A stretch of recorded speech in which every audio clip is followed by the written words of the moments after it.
여러분, 고기도 드시고 계란도 챙기시는데 왜 자꾸 다리에 힘이 빠지고 기운이 떨어질까요? 놀라운 사실은 문제는 단백질 부족이 아니라 흡수율 저하에 있다는 겁니다. 그런데도 많은 분들이 여전히 고기만 먹으면 된다는 생각을 하고 계세요. 하지만 아무리 챙겨 드셔도 근육은 점점 줄고 노후 건강은 빠르게 위태로워지고 있습니다. 그래서 이 영상이 여러분들께 꼭 필요합니다.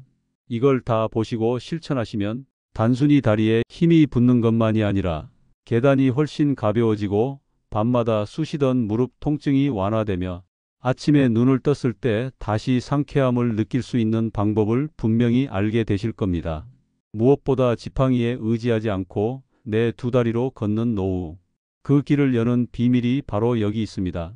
여러분, 이건 비싼 보충제나 약이 아닙니다. 우리가 늘 곁에 두고도 잘 몰랐던 작은 비밀을 알게 되느냐, 놓치느냐의 차이일 뿐입니다. 안녕하세요. 저는 수많은 어르신들의 생활 습관과 건강을 가까이에서 살펴보며 특히 60세 이후에 공통적으로 나타나는 문제들을 깊이 연구해 왔습니다. 제가 드리는 이 정보가 더 많은 분들에게 전해지려면 지금 이 순간 구독과 좋아요 버튼을 꼭 눌러 주십시오. 여러분의 작은 클릭 하나가 부모님의 건강을 지키고 또래 친구와 이웃의 노후를 바꿔줄 수 있습니다. 자, 이제 본격적으로 시작해 보겠습니다. 우선 단백질 흡수율이 왜 중요한지, 그리고 우리가 왜 그동안 잘못 알고 있었는지를 바로 알려드리겠습니다. 우리가 흔히 알고 있는 단백질은 근육을 만드는 벽돌 같은 존재입니다. 그런데 벽돌만 있다고 해서 집이 세워지지 않듯이 벽돌을 쌓아 올릴 시멘트와 철근이 있어야 튼튼한 집이 완성됩니다. 우리 몸도 똑같습니다. 단백질만 들어온다고 해서 근육으로 변하지 않습니다. 그 단백질이 근육 세포까지 잘 전달되고 제대로 자리 잡을 수 있는 환경이 필요합니다. 문제는 나이가 들수록 이 과정이 점점 무너진다는 겁니다. 위장은 약해지고 소화 효소는 줄어들고 혈액순환도 원활하지 않으면서 아무리 좋은 음식을 먹어도 근육까지 가지 못하고 허공으로 흩어져 버립니다. 이것이 바로 흡수율 저하입니다. 많은 분들이 단백질 보충제를 먹으면 충분하다고 생각하시지만 흡수율이 떨어져 있으면 그 보충제도 제대로 쓰이지 못합니다. 오히려 남은 단백질 찌꺼기가 콩팥이나 간에 부담을 줄 수 있습니다. 그래서 어떤 분들은 저는 단백질을 먹으면 더 피곤합니다. 단백질 먹으면 속이 더부룩해요. 이렇게 말씀하시기도 합니다. 제가 실제로 만난 한 분도 그랬습니다. 70대 초반이신데 아침마다 닭가슴살과 두유를 챙겨 드셨습니다. 그런데도 계단 몇 칸만 오르면 숨이 차고 다리가 풀린다고 하셨죠. 검사 결과는 정상이었습니다. 특별한 이상은 없습니다라는 말만 들으셨습니다. 하지만 문제는 바로 흡수율이었습니다. 이분께 흡수율을 높여주는 생활 습관을 알려드렸습니다. 그리고 단백질이 몸속에서 낭비되지 않고 근육까지 제대로 도달할 수 있도록 식사 방식을 바꿔드렸습니다. 불과 2달이 지나자 계단을 오르는 게 한결 수월해졌고 표정에도 활기가 돌기 시작했습니다. 여러분, 이게 바로 핵심입니다. 단백질의 양이 아니라 흡수율. 이 원리를 알지 못하면 아무리 좋은 음식을 드셔도 근육은 빠져나가고 맙니다. 반대로 이 원리를 이해하고 실천하신다면 지금보다 훨씬 건강하고 활력 있는 노후를 준비하실 수 있습니다. 많은 어르신들이 단백질을 챙겨 드시려고 나름대로 애쓰십니다. 하지만 제가 가까이서 지켜보면 의외로 잘못된 습관 때문에 효과를 못 보시는 경우가 정말 많습니다. 첫째, 고기 위주로만 단백질을 섭취하는 습관입니다. 고기는 분명히 좋은 단백질 공급원입니다. 하지만 나이가 들면 소화력이 떨어지기 때문에 고기만 많이 드시면 속은 더부룩하고 정작 흡수는 잘 되지 않습니다. 결국은 몸에 부담만 되고 근육으로는 쓰이지 못하는 겁니다. 둘째, 보충제에만 의존하는 습관입니다. 편리하다고 단백질 보충제만 챙기시는 분들이 계시죠. 하지만 흡수율이 떨어져 있으면 보충제 속 단백질도 그대로 흘러가 버립니다.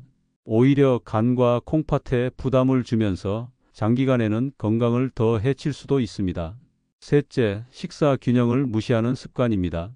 단백질만 따로 떼어내어 먹고 나머지 영양소는 소홀히 하는 경우가 많습니다.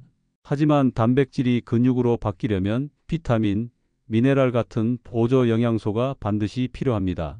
이런 균형이 깨지면 아무리 단백질을 많이 먹어도 근육은 자라지 못합니다. 넷째, 물을 충분히 마시지 않는 습관입니다. 단백질이 몸속에서 대사되려면 평소보다 훨씬 많은 수분이 필요합니다. 그런데 물을 적게 마시면 단백질은 제대로 대사되지 못하고 노폐물만 쌓이게 됩니다. 그래서 하루에 최소한 큰 생수병 한 병 정도는 나눠서 드시는 게 좋습니다. 이처럼 잘못된 습관들을 고치지 않으면 열심히 챙겨 드셔도 효과는 거의 없고 오히려 몸에 부담만 쌓이게 됩니다. 그렇다면 이제 궁금하시겠죠? 도대체 어떻게 해야 단백질이 제대로 흡수되고 근육이 다시 살아날 수 있을까?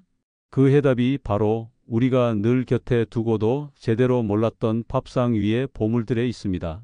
이것들은 우리 몸의 단백질 흡수율을 높아지게 만들고 그 외 다른 영양소까지 함유된 정말 보물 같은 음식입니다. 여러분이 만약 꾸준히 섭취하신다면 단백질 흡수율이 높아지고 빠져나가던 근육이 다시 채워지기 시작합니다. 그럼 이제부터 하나씩 공개해 드리겠습니다. 첫 번째 보물은 너무나 익숙하지만 속에 숨겨진 비밀을 알고 나면 절대 무시할 수 없는 음식입니다. 그건 바로 들깨가루입니다. 어르신들 밥상에서 흔히 볼 수 있는 재료지만 그 속에 숨겨진 비밀을 제대로 아는 분은 많지 않습니다. 들깨에는 식물성 오메가3라고 불리는 알파 리놀렌산이 풍부하게 들어 있습니다. 이 성분은 나이가 들면서 우리 몸 곳곳에 쌓이는 만성 염증을 꺼주는 역할을 합니다. 사실 보이지 않는 염증은 근육을 서서히 갉아먹고 기력을 떨어뜨리는 가장 큰 원인 중 하나입니다. 겉으로는 특별한 병이 없는 것처럼 보여도 몸이 늘 무겁고 피곤하다면 그 배경에는 이 만성 염증이 숨어 있는 경우가 많습니다. 들깨 속 오메가3는 이 염증의 불씨를 꺼주고 근육이 재기능을 할 수 있도록 도와줍니다. 쉽게 말해 근육이 살아날 수 있는 토양을 깨끗하게 정리해주는 청소부 역할을 하는 겁니다. 뿐만 아니라 들깨에는 항산화 성분도 풍부합니다. 그중 하나인 로즈마린산은 뇌세포를 보호하는 데 탁월한 효과가 있는 것으로 알려져 있습니다. 그래서 들깨는 근육만 지키는 게 아니라 치매 예방에도 도움을 주는 똑똑한 음식이라고 할 수 있습니다. 즉, 몸의 힘과 두뇌 건강을 동시에 챙길 수 있는 보물이죠. 먹는 방법은 간단합니다. 그냥 들깨를 통째로 먹는 것보다 껍질을 벗겨 가루로 만든 커피 들깨가루를 드시는 게 훨씬 흡수율이 높습니다. 우유나 두유, 요거트 같은 음식과 함께 섞어 드시면 오메가3의 흡수율이 배로 올라갑니다. 또 따뜻한 물에 타서 마시면 속도 편안하고 소화에도 부담이 적습니다. 제가 기억하는 한 할머님도 계십니다. 무릎 관절이 늘 쑤시고 아파서 걷는 것조차 힘들어 하셨는데 아침 저녁으로 따뜻한 물에 들깨가루 2스푼씩 꾸준히 드시도록 권해드렸습니다. 몇 달 지나자 무릎 통증이 한결 줄어들고 예전보다 걷는 게 훨씬 수월해졌다고 하셨습니다. 통증이 줄어드니 자연스럽게 움직임이 늘었고 움직임이 늘다 보니 근육도 차츰차츰 붙게 된 겁니다. 여러분, 결국 건강은 거창한 게 아닙니다. 우리가 늘 곁에 두고도 대수롭지 않게 생각했던 음식이 사실은 가장 강력한 보약이 될 수 있습니다. 들깨가루가 바로 그 대표적인 예입니다. 이어서 두 번째로 소개해 드릴 보물은 바로 황태입니다. 겨울철 찬바람에 얼렸다 녹였다를 반복하면서 바싹 마른 북어. 우리가 흔히 국거리나 안주로만 생각했던 황태가 사실은 근육 회복에 큰 힘이 되는 음식입니다. 황태의 가장 큰 장점은 고단백이면서도 소화가 무척 잘 된다는 점입니다. 나이가 들면 고기를 먹었을 때 속이 더부룩하고 답답하다는 분들이 많습니다. 하지만 황태는 기름기가 거의 없어서 위에 부담을 주지 않고 단백질이 몸에 쏙쏙 흡수됩니다. 특히 황태에는 필수 아미노산이 골고루 들어있어 근육 합성을 돕는 데 최적화된 식품이라고 할 수 있습니다. 쉽게 말해 근육을 만드는 벽돌 하나하나가 잘 짜여진 건축 재료처럼 준비되어 있는 셈입니다. 또 한 가지 빼놓을 수 없는 장점은 활용도가 높다는 겁니다. 황태국, 황태계란찜, 황태구이, 심지어는 간단히 무쳐서 반찬으로도 즐길 수 있습니다. 매일 먹어도 질리지 않고 조리 방법도 간단해서 어르신들이 챙겨 드시기 아주 좋습니다. 제가 아는 한 어르신은 퇴직 이후 기력이 떨어지고 늘 소파에만 누워 계셨습니다. 그분께 따님이 매일 아침 황태국을 끓여 드렸는데 한 달이 채 지나지 않아 변화가 나타났습니다. 식사 후에 꾸벅꾸벅 졸던 모습이 사라지고 몸이 한결 가볍다고 하셨습니다. 무엇보다 계단을 오르는 속도가 빨라지고 다리에 힘이 붙는 걸 본인 스스로도 확실히 느끼셨습니다. 여러분, 황태는 단순히 맛있는 국거리 재료가 아닙니다.